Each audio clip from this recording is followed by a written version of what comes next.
Olá, hoje nós temos o prazer de receber Reni Ozzy Cukier. O Reni com H, nome difícil de ser pronunciado corretamente. Estava conversando com o Reni agora há pouco, como é que é possível, com um nome que às vezes as pessoas se confundem, ser eleito. Seja bem-vindo. Prazer estar aqui, Romeu. Obrigado. O Reni acabou de ser eleito pelo Partido Novo como um dos deputados estaduais do Novo, pelo estado de São Paulo, e é uma dessas surpresas na política, tanto pelo partido, que é um partido até então considerado inexpressivo, mas é um partido novo com propostas, e que, apesar de tudo, conseguiram trazer alguns representantes. Conta um pouquinho o que aconteceu nessa história toda, você como também um professor, e um professor um pouco de política e algumas coisas mais que você conhece. Explica um pouquinho para a gente. Bom, acho que essa história começa, no meu caso e no do partido, em 2016, quando o partido estreia na política, a primeira eleição que ele participa, e eu fui contratado para ser o estrategista do partido na eleição municipal da cidade de São Paulo. E ali ajudei a desenhar uma estratégia, né, para a eleição. Fomos muito felizes porque não tínhamos tempo em televisão, nessa eleição também não tivemos, não usávamos o fundo partidário, nessa eleição continuamos sem usar, mas em 2016 ninguém conhecia o Novo. Só para você ter uma ideia, nós tínhamos 1.600 filiados na cidade de São Paulo. Para efeito de comparação, 2 anos depois, nessa eleição agora, nós tínhamos mais de 7 mil filiados no estado inteiro. Então, um número muito maior, todo mundo falando muito mais do Novo. Mas lá em 2016 a gente já fez um trabalho muito legal. Essa ideia, essa necessidade de transformar a política já estava nascendo. A situação política do Brasil só piorou de lá para cá. Na verdade, nós passamos os últimos 4 anos com uma falência e decomposição do sistema político brasileiro. Sem fazer muita brincadeira com o novo e com o velho, mas me parece um pouco isso, né? Parece que o pessoal todo está cansado do velho, né? Da velha política, e vocês aproveitaram muito bem esse momento. Né? Na verdade, eu acho que o partido ele não só aproveitou o momento, mas ele nasceu com um DNA diferente. O Novo ele traz uma coisa que está faltando no Brasil, que é instituições. Na verdade, nenhuma democracia no mundo inteiro funciona, Romeu, se não tiver instituições decentes. E na parte da política, as instituições que são os partidos são muito problemáticas, deficientes de todos os pontos de vista, da sua funcionalidade, da ideologia que carrega. E o Novo ele vem com uma ideia totalmente inovadora nesse sentido e dentro dos moldes do que são os partidos em outros lugares do mundo.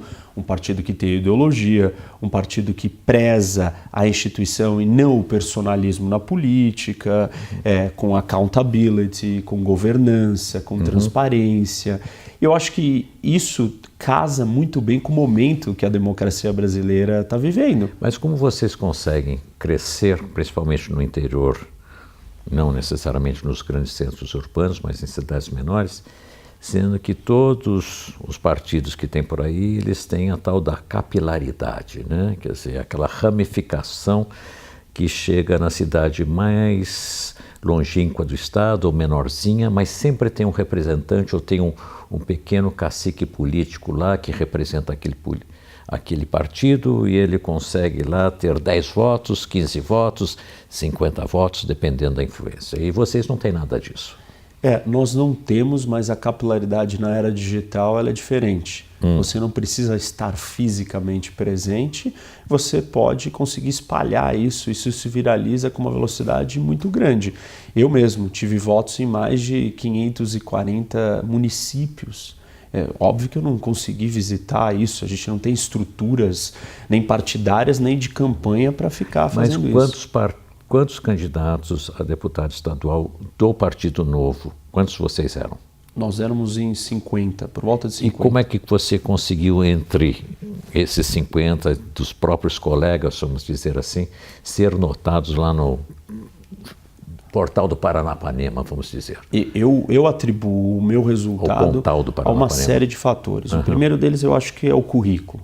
As pessoas esse ano valorizaram muito, elas queriam pessoas competentes, estudadas, que tinham conhecimento sobre aquilo. Sou cientista político, sou professor, enfim, olharam nisso e tiveram um valor. A minha história, morei 7 anos fora do Brasil, trabalhei em organizações internacionais, como a Organização dos Estados Americanos. Você formou-se para uma universidade americana também, Isso, não é isso? fiz 2 faculdades lá fora e depois fiz um mestrado também lá fora, tudo nos Estados Unidos. Trabalhei no Conselho de Segurança da ONU, enfim. Então, a minha história de vida, e voltei para o Brasil porque eu acredito no Brasil. Sim. Isso foi sempre parte da minha comunicação. Depois, as minhas propostas. Eu o tempo inteiro na campanha falei de propostas concretas e as pessoas chegavam até mim e falavam: nossa, adorei suas propostas. Eu trabalhei muito a bandeira da segurança. Eu acho que existe um espaço que eu ocupei dentro dessa discussão, que a discussão no Brasil ela está muito polarizada e por vezes muito superficial. Então se trata de segurança ou como um problema social, e aí não se trata de segurança, fala que é um problema social, então vamos esperar a economia, a desigualdade, as injustiças, a educação, inteira, enquanto isso o país morre. Ou do outro lado a gente escuta muitos discursos superficiais de o bandido bom é bandido morto, e simplista. Eu vim com propostas aprofundadas, olhando para cases do que está dando certo no mundo. Uma dessas propostas. Reformar o sistema carcerário. Prisões existem para 2 funções. Uma, isolar aqueles que não podem mais viver em sociedade e recuperar aqueles que podem ser recuperados. Você está falando em privatização de prisões? Eu falo num modelo que se chama Social Impact Bonds, ou contratos de impacto social, que nada mais é do que uma parceria público-privada. Está sendo muito testado e funcionando no Reino Unido, onde você traz investidores privados para construir unidades prisionais. E essas unidades têm como função não só isolar aqueles que precisam, mas recuperar os outros. Como? Tem que trabalhar. E parte do bônus que essa empresa ou esse grupo privado recebe está atrelado com uma performance social. Qual? No caso das prisões, o nível de reincidência dessa pessoa que está ali, que cometeu um delito. Então, e o investimento nas prisões é público-privado, quer dizer, parte do poder público e parte do poder particular, vamos dizer, da iniciativa privada. A gente tem um problema no Brasil de superpopulação, né? E a superpopulação não é porque a gente prende demais, ao contrário, o Brasil não prende, é o país da impunidade, esse é um dos mitos dessa discussão. O que acontece é que a gente tem não poucas constrói, prisões. Não constrói. E amontoa, é mais fácil. E aquilo ali vira uma escola do crime, um lugar desumano. E não só isso, como já está preso, eu não quero ver ficar lá quietinho e tal. Bem longe do problema e vai enfiando lá dentro, aquilo é um inferno na terra e óbvio que aquilo não vai dar certo. E deixa o controle para um outro grupo, né, da sociedade. Isso. Que hoje nós temos problemas seríssimos com isso, porque nós temos talvez a maior organização criminosa do mundo. Talvez, né? É tudo isso? E isso nasceu dentro... Mais do que o pessoal da Guatemala e coisa e tal. Isso nasceu dentro do estado de São Paulo. Exatamente. Então, a questão dos presídios é uma questão... Por uma leniência do governo. Exatamente. A ideia é a seguinte, né? Estão ali presos, fecha as portas e deixa eles se virarem lá dentro. Esse modelo não dá certo, porque dali de dentro a gente tem problemas muito maiores afetando a sociedade aqui fora. Então precisa ir lá, precisa reformar, precisa transformar, precisa investir, precisa trazer quem pode investir, isso precisa acontecer rápido. Então outra proposta.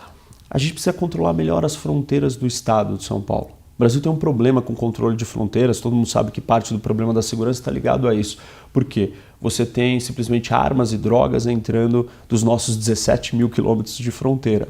E por que não o Estado, então, começar a olhar melhor para isso? Scanner de carga, nós temos um só que está lá no porto. Quando eu era garoto, tinha esses controles de fronteira para, acho que era laranja ou café, em alguma coisa assim, para não transitar alguma doença que pudesse trazer impacto em laranjais ou café, ou alguma coisa do gênero, ou até gado. Eu acho que você está falando exatamente isso. Por que não continuar a ter isso de novo? Por que a gente não faz isso de uma forma mais ordenada? E aí tem muita coisa que pode ser feita, como, por exemplo, câmeras de segurança. As câmeras das rodovias, elas estão ali conectadas para nos multar, mas não estão conectadas para verificar que essa é a placa de um carro roubado que está viajando naquela estrada. Eu vi isso na cidade de São Paulo, quando eu fui secretário adjunto de segurança por 1 ano e 3 meses. Uma das coisas que nós fizemos... Qual a administração? com o Dória. Mas eu fui convidado por um coronel da PM, era um cargo técnico, não político, enfim, foi uma experiência interessante, que nós fizemos isso, nós conectamos as câmeras dos radares com a polícia. E isso deu uma ferramenta de trabalho para a polícia. Esse é um dos projetos. Conexão de banco de dados, né? Também. Você chega lá, acessa o que está lá. Aliás, isso hoje em dia já acontece, né? Você chega numa blitz, se você não está com o seu documento ali certinho, mas eles entram os dados, eles são capazes de saber se você pagou ou não IPVA, por exemplo. Isso, exatamente. E um outro programa que eu fiz nessa mesma linha, que para mim é um dos grandes cases de exemplo como é possível a gente fazer a diferença, foi o City Câmeras. Quando nós chegamos na cidade de São Paulo, descobrimos que a cidade tinha apenas 75 câmeras de segurança, só. E aí eu falei, mas quanto custa isso? 320 mil reais, as 75 câmeras. Fui olhar as outras cidades do mundo. Nova York, 17 mil câmeras. Pequim, 450 mil câmeras. Tem cidades no interior de São Paulo que tem mais do que isso. Óbvio. Londres, 500 mil câmeras. Falei, não é possível, continuei pesquisando. Aqui, o Londres já é Big Brother, ele já é outra eles história. estão num outro nível, mas se nós queremos mas ser também uma nada cidade... contra, dependendo do Big Brother, tudo bem, não? É necessário, acho que as câmeras nas áreas públicas são necessárias. Continuei a pesquisa e descobri que 2/3 das câmeras de Nova York são privadas e não públicas. E aí veio a ideia, criamos uma plataforma onde conectava as câmeras privadas das casas das pessoas, condomínios, prédios, comércios, para que os órgãos de segurança pudessem acessar essas imagens. Elas ligadas na nuvem, no Wi-Fi, e aí você consegue acessar tudo isso. E saímos das 75, não renovamos, saímos do zero, então na verdade, 9 meses depois a gente tinha 2.000 câmeras ligadas. A que custo? Zero. Então isso é inteligência, são projetos de inovação rápido. Claro, existem outros problemas na segurança que são muito difíceis, a Cracolândia é um deles, vi de perto, e algo que se alastra pelo Brasil inteiro, no estado. Eu sei que aqui em Sorocaba tem mini Cracolândias, esse é um problema muito grave. Não é um assunto assim muito falado, a gente tem usuários aqui, não é uma coisa talvez muito sentida pela população, mas de ter o contato. Que losai. Que lasai, né? Então, elas estão ali. E esse é um problema do Brasil, porque 78% dos municípios do Brasil têm problemas com crack. Nós temos uma epidemia de crack no Brasil. Então tem alguns problemas que são muito grandes. Mesmo porque praticamente não há retorno depois do crack, né? A gente fala da reabilitação, qualquer coisa, mas é uma droga muito difícil de escapar, né? É muito uma coisa difícil, muito séria, muito problemática. E a existência desses focos em núcleos de concentração de usuários, onde o crime organizado penetra, como a Cracolândia, é muito complicado. Então, esses são problemas difíceis, mas tem outros inteligentes, coisas simples, como essa integração, usar a tecnologia privada junto com o serviço público, tudo isso é fácil de fazer e é possível. Então eu acho que eu trabalhei muito com essas propostas, isso foi um pilar diferenciado. A forma como eu comuniquei na minha campanha também foi um diferencial. Os vídeos produzidos eram sempre vídeos educativos, ensinando. Um vídeo meu que mais viralizou é um vídeo que eu ensino o que é o voto proporcional. E esse que está na Casa do Saber? Não, esse daí é de outros temas. Você está falando os vídeos da campanha. A gente estou voltando lá atrás da nossa conversa. A gente abriu um parênteses aqui na saída da segurança, que eu falei que eram minhas propostas. Então, o primeiro foi meu currículo, depois a minha história, depois as minhas propostas, depois a forma como nós nos comunicamos. E aí, essa forma foram os vídeos. E os meus vídeos, eles eram diferentes, educativos e conversas. Eu andando na estrada e falando do roubo de carga, eu falando do custo da violência, visitando a porta de um presídio, enfim, isso chamou muita atenção. Eu acho que, por último, a rede que nós construímos de apoiadores. A gente convocou as pessoas. O meu trabalho como um novo político foi dar esperança para as pessoas e falar, olha, nós temos que mexer nesse problema, nós temos que mudar o Brasil. E eu preciso de vocês junto comigo, porque esse projeto não é meu, ele não é pessoal, esse é um projeto do Brasil. E eu consegui trazer as pessoas, elas acreditaram na política, se engajaram e viraram ativistas. E elas me ligaram assim, eu estou ansioso, é domingo, eu não sei, eu quero ver esse resultado. E depois que viu o resultado, elas estão vibrando como se elas tivessem ganho. E essa é a ideia, porque é assim que se faz política. Você vai chegar à Assembleia Legislativa do Estado de São Paulo, não sei se é logo no comecinho do ano ou é em março, né? Em março. Isso já é uma parte que ninguém sabe e é não, parte do problema da história. Mas começa 15 de março, exatamente isso. E daí? Você chega lá, você vai encontrar o resto da turma, vai ter uma porção de gente nova, vai ter uma porção de calouro chegando e vai ter lá as feras esperando por vocês. O que você espera encontrar? Como é que você espera agir? Eu acho que um recado foi dado. A população deu o seu recado. Nós vamos prestar atenção em quem nós elegermos. Nós queremos saber quem nós vamos eleger. Eu nunca vi as pessoas preocupadas em quem é o deputado estadual delas. E eu vi elas olhando minhas propostas, colando adesivos no vidro do carro. Você teve um público mais diferenciado, vamos dizer assim. Mas os números não são só meus, né? Não, tudo bem. Não, mas você teve um público mais diferenciado, um pouco mais com uma formação cultural, uma formação educacional um pouco mais elevada. E muitos que estão lá têm um público um pouquinho mais, digamos assim, mais antigo, pessoal que já está acostumado a votar, pertence a uma classificação religiosa ou alguma coisa assim. Esse público não exige muito do representante, o seu exige. Então, mas eu discordo um pouco dessa tese quando eu vejo que as lideranças e as forças políticas tradicionais que estão baseadas nesses grupos fechados ou localizados de território, eles perderam força, perderam voto. Ou seja, o voto já não está mais consolidado daquela forma que estava. Essas pessoas migraram para outras. Você tem a Janaína como a mais votada com 2 milhões de votos. Sim. Então, esses números são absurdos, nunca existiram. A Janaína, que também esteve sentada onde você esteve, nós estivemos conversando um pouco, ela é um caso nacional pela exposição toda que ela teve, pelo cenário.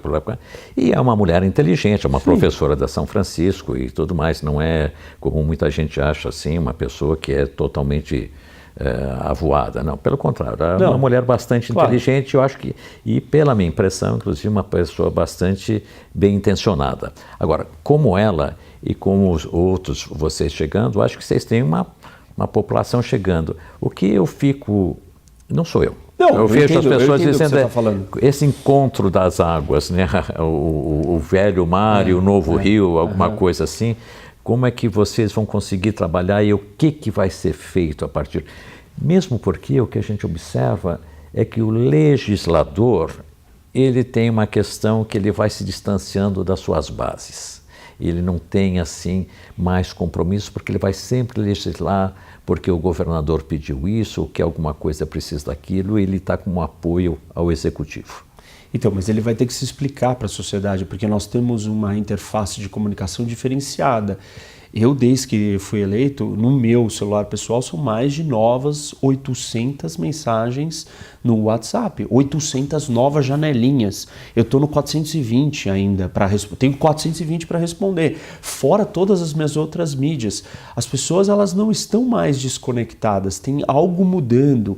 E os antigos que estão lá perceberam, porque eu já tive conversa com alguns deles e todos falaram, são novos tempos. Nós estamos entendendo os que sobreviveram, porque vários não sobreviveram. Aqueles que não foram renovados, né? Ou os que conseguiram passar pela fase da renovação. Diminuíram o tamanho. Bastante o número de eleitores. Entenderam o recado, estão preocupados, sabem que vai vir uma pressão e sabem que vão ter que lidar com os novos. E nós, novos, queremos trazer resultado. A gente está lá para fazer o Brasil andar. E tem coisas ali que não tem sentido algum. Uma delas é a data de começo da legislatura, 15 de março. O governador começa dia 1º de janeiro, mas ele vai ficar até março com uma legislatura antiga. Então, isso é uma coisa completamente sem noção. E de onde vem isso? Porque lá atrás, quando foi decidido, os que estavam no poder falaram, eu não vou querer ter menos meses de mandato. Então tudo bem, mas por que ele não escolheu já que para o próximo, né, a próxima legislatura já tivesse na data certa? Não foi feito. Então eu acho que algumas dessas coisas já vão ser dadas diferente. Eu senti que todos eles perceberam que tem um recado da população. Nós vamos vir para tentar mudar e vamos ter que trabalhar com eles. Democracia é isso, está todo mundo ali representado, eles representam forças da sociedade que querem... Eu vejo que que a gente acaba chegando é que essa renovação ainda não foi totalmente assimilada, talvez nem pelo próprio eleitor, do que foi capaz de conseguir com isso, né? É muita gente que mudou e muita gente que está mostrando a força do voto, né? Realmente, no começo falava assim, não, ninguém vai mudar, vai ficar muito pouco, isso não vai acontecer. E políticos tradicionais, desde o Senado, desde os deputados federais até os deputados estaduais, muita gente tradicional de partidos tradicionais foram embora. Foram embora e assim, a questão que você trouxe, não, um público mais instruído, eu falei com todos os públicos. Eu tive votos em todos os lugares, quase todos os municípios do estado, e eu fui em lugares muito diversos. E pessoas mais simples também entendiam o que eu estava dizendo. Entendiam que eu quero alguém que tenha instrução, eu quero alguém preparado, eu quero alguém comprometido com o resultado, com o Brasil, e não defendendo seus interesses. Eu sinto que isso está mudando, as pessoas estão mais atentas, essa era digital facilita essa participação e eu tenho dito para todo mundo, todos os meus eleitores e os não eleitores, eu falo, eu quero trazer vocês para perto da política, eu quero ensinar o que é política, eu sou um cientista político e sou professor e eu acho que nós não podemos fazer isso de 4 em 4 anos. As pessoas que tomaram gosto, elas vão ter que participar. Elas vão ter que entender dos assuntos. Onde está a trava daquele problema? Por que a gente não consegue resolver isso? Porque tem uma regra idiota. Vamos mexer nessa regra. Ah, não se mexe porque tá todo mundo na zona de conforto. Até ver a população cobrando, até ver insatisfação. A dinâmica da política tradicional, ela vai ser alterada com a nova política. E não é só um partido, não são só novos entrantes. É a população olhando para a política diferente e com ferramentas diferentes, que é a mídia digital. Então, essa combinação toda vai começar a mexer. Isso não quer dizer que vai ser fácil nem rápido. Não, e também não é uma coisa assim que aconteça a semana que vem ou a partir só do dia 15 de março. Né? Nós estamos chegando ao final. 2 coisinhas. Se você gostou, marca embaixo. Se você não gostou, marca embaixo também, fazer o quê? Mas a gente vai tentar melhorar a cada vez mais. Não se esqueça de se inscrever no nosso canal. Nós agradecemos a sua presença. Deixo com você as últimas palavras para a sua despedida. Tá bom. Eu acho que nós estamos num novo momento de política e eu quero convocar todos vocês, aqueles que participaram, que não participaram, que sabem quem votaram, não deram muita atenção ou que já estão engajados, vamos começar a entender os problemas do Brasil. Esses problemas são de todos nós estamos no mesmo barco e nós temos que tratar deles. E a gente só vai conseguir fazer isso se as pessoas estiverem participando e entendendo. Então, eu quero chamar vocês para dentro da política. A política é interessante, nós precisamos desmistificar o tabu que existe com isso e aí sim nós vamos começar a mudar o Brasil. Mas tem que ter resiliência e paciência, porque imagina, se resolver um problema pequeno, às vezes já demora muito, então imagina o que é resolver um problema do tamanho do nosso país, do nosso estado. Mas se a gente não começar, nunca vamos chegar lá. Muito bom. Obrigado, meu. Agradeço a todos, muito obrigado. Muito obrigado pela sua presença e a entrevista. Prazer, até mais.